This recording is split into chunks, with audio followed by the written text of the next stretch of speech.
Salut, c'est Trado, je suis content de vous retrouver pour la mise à jour de l'analyse technique de l'or et de l'argent, libellés en euros et en dollars. On commence comme d'habitude avec les nouvelles, les actualités qui ont émaillé le monde de l'or et de l'argent. J'ai repéré pour vous une information importante en provenance de la banque américaine Jefferies. On la connaît pas très bien en France, mais c'est un monument aux États-Unis qui décide de diversifier sa stratégie en vendant des positions sur l'or pour s'exposer au Bitcoin. Autrement dit, la protection anti-inflation sera maintenant constituée par des avoirs en métaux précieux et également en crypto-monnaie.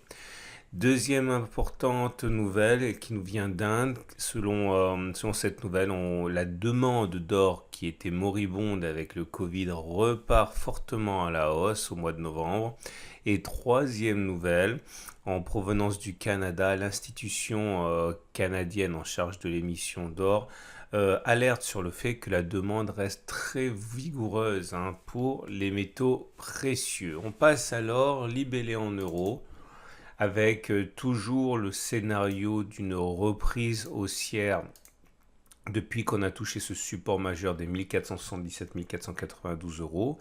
Le rebond auquel on assiste n'est pas suffisant pour inverser le cours et la tendance, puisque nous sommes toujours avec une tendance générale plutôt baissière, puisque nous sommes en dessous de la moyenne mobile à 20 semaines qui descend, et avec une tendance de fond qui est neutre puisque l'on est au-dessus de la M50 mais que celle-ci monte. Si on regarde les données journalières, cela se précise un petit peu.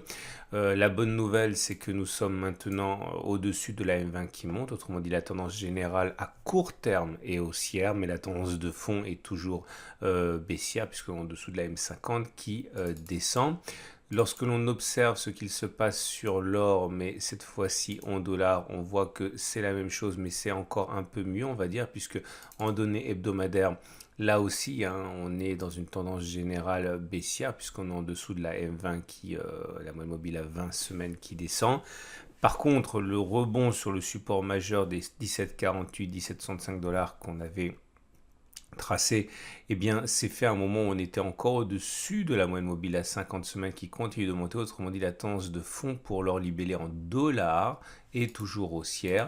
Si on regarde la tendance à plus court terme avec les données journalières, là aussi, on confirme le fait que la tendance de fond soit baissière, puisqu'on est en dessous de la M50 qui descend. Par contre, on est bien en tendance générale haussière maintenant avec les cours au-dessus de la M20 qui croît.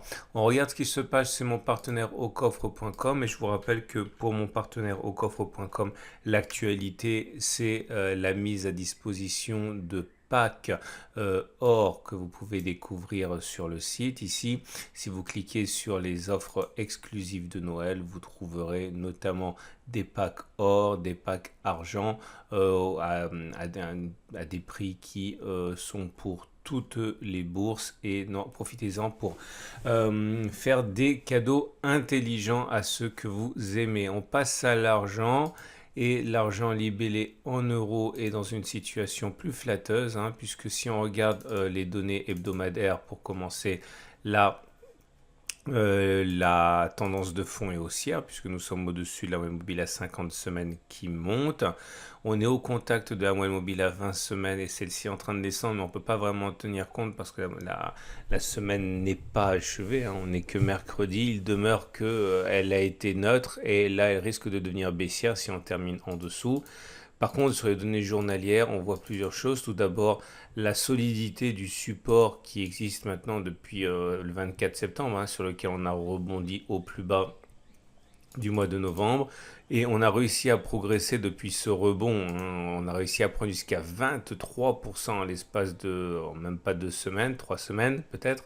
Mais depuis on abandonne du terrain, on voit que la tendance recommence à se neutraliser. On le voit également au fait que la moyenne mobile à 50 jours est toujours pas, donc la tendance de fond sur les données journalières est neutre. Par contre, on est au-dessus de la moyenne mobile à 20 jours qui monte, donc la tendance générale pour l'argent en euros redevient haussière. Et c'est la même chose pour l'argent, mais cette fois-ci libellé en dollars. Vous le voyez ici au fait que nous sommes au-dessus de la M50 qui monte. Par contre, on est au-dessus toujours de la moyenne mobile à 20 semaines qui descend. Autrement dit, tendance de fond haussière, tendance générale neutre.